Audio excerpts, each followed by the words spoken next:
Doctor साहब, बानी PTI की जानिब से आज कहा गया है कि इस हुकूमत से क्या मुज़ाकरात करूं जो कि 4 हल्के खुलने के बाद ख़त्म हो जाएगी, जबकि दूसरी जानिब महमूद खान अचकज़ई साहब को सियासी जमातों से मुज़ाकरात का कहा गया है। देखिए वो तो अब कल भी हमने बात की थी इसके ऊपर, अब इसमें तो मेरा ख्याल है कि कोई मज़ीद पेशरफ नहीं है, मुज़ाकरात की बात वहाँ चल रही है सारी। 2 जज साहिबान का फ़ैसला जो है ये मखसूस नशिस्तों के हवाले से वो आ गया है जी। और ऐसा ज़रा कम ही होता है कि इख्तलाफी नोट पहले आ जाए और तफसीली फ़ैसला जो है वो बाद में आए। तो तफसीली फ़ैसला जो है वो उन्होंने कहा कि 15 दिन हो गए हैं। अच्छा, अब इसमें मैंने अभी 2-4 जो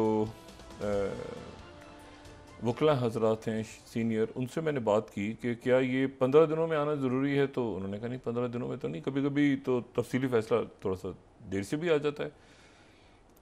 तो लेकिन चूंकि गालिबन किसी सीनियर जज ने वहाँ पे जब आखिरी दिन था समात का ये मखसूस नशिस्तों वाला, तो उन्होंने मेरे ख्याल से मंसूर शाह साहब ने या किसी और ने, मैं माजरत अगर गलत यहाँ पे कहूँ तो किसी जज साहब ने जब ये ख़त्म हो रहा था, जब उठ रहे थे सारे, तो उन्होंने कहा था कि 2 हफ्ते के अंदर अंदर हम जारी कर देंगे। तो वहाँ से 2 हफ्ते की काउंट शुरू हो गई। फिर ये हुआ कि 2 हफ्ते में जो वर्किंग डेज हैं उनको निकाल दिया गया कि जी 2 हफ्ते में तफसीली फैसला आएगा। तो वर्किंग, ये अब मैं बात कर रहा हूँ हुकूमत के लोगों से भी मैंने बात की, तो उनकी कैलकुलेशन जो है वो ये है कि 2 हफ्ते पूरे हो रहे हैं 6 तारीख को, तो इसलिए हम 5 तारीख को जो है वो बिल कौमी असम्बली के इजलास में सुबह मंजूर करवाएंगे, फिर सेनेट से करवाएंगे, फिर उसी दिन सदर से करवा के उसको एक कानून बना लेंगे ताकि 15 दिन जो है वो। तो मैंने उनसे कहा यार मुझे ये बताएं आप कि अगर ये आज रात को आ गया फैसला तफसीलिया कल आ गया, और ये तो एक्ट है, अब ये भी बहस है कि एक्ट के ऊपर आइन होता है, या मतलब वो तो आइन के तहत करेंगे या एक्ट के तहत करेंगे, और जो इलेक्शन कमीशन है वो तो नहीं गया रिव्यू में, वो तो रिव्यू में उन्होंने तो मशवरा एक वजाहत तलब की है, तो हो सकता है वो तफसीली फैसला जब आए तो उसमें वजाहत हो, तो इलेक्शन कमीशन को जवाब मिल जाए और वो उससे पहले पहले, क्योंकि 6 तारीख से पहले उन्होंने गालिबन इलेक्शन कमीशन ने अपलोड करना है फैसला। अगर वो 15, क्योंकि जज साहिबान ने कह दिया था कि 15 दिन के अंदर अंदर ही आपने इसको ऐलान करना है। अब जो भी ऐलान उन्होंने कर रहे हैं वो 15 दिन के अंदर अंदर करना है। 15 दिन जो हैं वो उसमें से 2 उसमें तो काम हो गए, 2 उन्होंने इलेक्शन कमीशन ने पाबंदी कर ली फैसले की, लेकिन यह है कि जो तीसरा है उसके लिए अब वो एक दिन बीच में दरमियान का 5 है, तो 5 तारीख की रात को वो ख़त्म हो जाएगा 12 बजे तक। अगर 5 तारीख को फ़र्ज़ करें कि वो पहले कौमी असम्बली में वो पास होगा, फिर सेनेट में होगा, फिर वो सदर के पास जाएगा, उसी दिन सारा कुछ करना है, वरना वो, और दरमियान में किसी भी वक्त अगर तफसीली फैसला आ गया जिसमें उनको गाइडेंस मिल गई कि भाई ऐसे नहीं ऐसे, तो वो पता चला कि इलेक्शन कमीशन को मिल गया जवाब, तो वो फिर पाबंद होंगे कि उससे पहले पहले। इसमें कंटेम्प्ट नहीं लगता, इसमें मेरा ख्याल है कि कोई मिसकंडक्ट या ऐसी कोई बात हो जाएगी अगर उन्होंने ताख़िर भी की। देखिए मेरा ख्याल है कि ये जो एक है कि जल्दी जल्दी जल्दी जल्दी जल्दी जल्दी करो, सीटों का इशू है, सीटें आनी है जानी है, ये इतना बड़ा एक ईगो का प्रॉब्लम बना हुआ है। मैं तो आप यकीन करें कि बड़ा इसमें परेशान हूँ, और मेरे लिए तो ज़्यादा अहमियत की बात ये थी कि हुकूमत जो है वो, अच्छा वैसे हुकूमत गायब हो गई है, हाँ इसको हम पब्लिकली अनाउंस नहीं करते, हुकूमत तकरीबन गायब हो गई। मैंने अभी तो वज़ीर आज़म साहब के कहा लाहौर गए हुए खामोशी से बस इधर उधर हो गए सारे, क्योंकि इश्यूज़ बहुत बड़े हैं मुल्क के।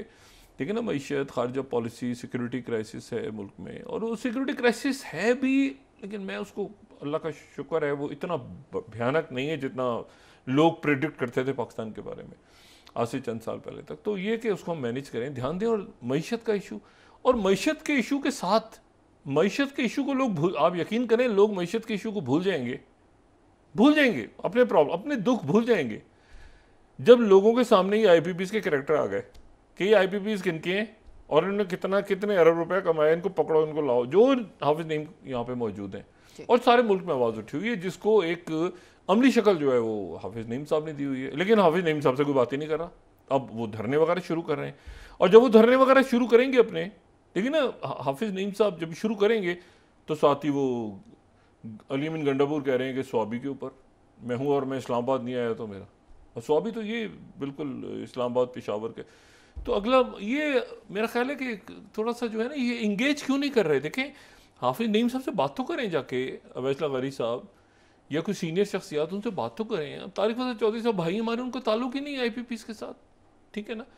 तो वो मतलब है कि वो एक बहुत बड़ा इशू है, उसमें बात करें, देखें लोगों के बिल कैसे, इश्यूज क्या हैं। ये बहुत बड़ा एक मेगा, ये mother of all the corruption Pakistan की तारीख का निकलेगा कि 1994 से लेके अब तक कितना पैसा यानी ओह मेरा खुदाया, कितने अरब खरब रुपए खाते रहे, वो काम नहीं होता था वहाँ पे। और लोगों को पता चल रहा है अच्छा कैपेसिटी चार्जेस ये होते थे जो उनके जो है वो उनके पास जाते थे। तो ये तो बड़ी एक मेरे ख्याल से एक बड़ा मामला है जिसके ऊपर नज़र रखनी चाहिए। दूसरी बात जो है ये है कि अब मुझे नहीं पता कि हमारी ये जो एलीट है यहाँ पे बैठे या काबरीन है, वो कितना ज़्यादा इस बात को समझ रहे हैं कि उनके पड़ोस में बिल्कुल दाएं बाएं आगे पीछे हर तरफ आग के शोले जैसे भड़क रहे हैं। और इस्माइल हानिया, अल्लाह ताला उनके दर्जात बुलंद फरमाए, इस्माइल हानिया के हवाले से जो है वो एक तो पहले टेलीग्राफ ने रिपोर्ट दी। टेलीग्राफ ने ये कहा, पहले न्यूयॉर्क टाइम्स की रिपोर्ट आई थी कि जी वो अंदर ही मौजूद था, 2 महीने से धमाका खेज मवाद अंदर मौजूद था। और उसके बाद वो एक कॉल रिसीव हुई व्हाट्सएप पे, जो हमने भी जिक्र किया था उस दिन। और वो उसके बाद टेलीग्राफ की रिपोर्ट आई। अच्छा, टेलीग्राफ और न्यूयॉर्क टाइम्स की रिपोर्ट में कोई बड़ा फ़र्क नहीं है, सवाए इसके कि टेलीग्राफ ने कहा कि जी हमने अंसारुल मेहदी जो है वो पासदारान इनकलाब का एक एलीट, आप समझ लें कि एक एलीट दस्ता है उसका। तो ये वो एलीट दस्ता है जो कि जिम्मेदार होता है अहम शख्सियात के, मुल्क के अंदर मुल्क के बाहर उनकी सिक्योरिटी का जिम्मेदार है, इस तरह समझ लें। सवाए रहबर के, जो रहबर हैं आयतुल्लाह खामिनाई, उनकी सिक्योरिटी का एक अलग मैकेनिज्म है, उसमें डिटेल नहीं जा रहा। लेकिन जो बाकी सारी सिक्योरिटी है वो एक दस्ता पासदारान का जो है वो उनको देखता है। जो रहबर हैं उनकी सिक्योरिटी का मैकेनिज्म बिल्कुल अलग है, वो मखसूस लोग हैं जो उनकी सिक्योरिटी करते हैं, ठीक है। मतलब प्रेसिडेंट की सिक्योरिटी में और रहबर की सिक्योरिटी में फ़र्क है, यूँ समझ लें। और जो मेहमान हैं वो मेहमानों की सिक्योरिटी भी वही दस्ता करता है। तो उन खबर ये हुई कि जी वो 2 लोग उनके जो है वो प्लांट कर लिए थे मोसाद ने, और उसके बाद उन्होंने वहाँ जाके धमाका लगा दिया। पहले मई में लगाना था और फिर उसके बाद वो उन्होंने कहा कि नहीं, वो तो इब्राहिम रईसी जो है उनका जब इंतकाल हुआ तो वहाँ पे लोग ज़्यादा थे। ये स्टोरी सारा दिन चल रही मीडिया में, तो वो फरार हो गए।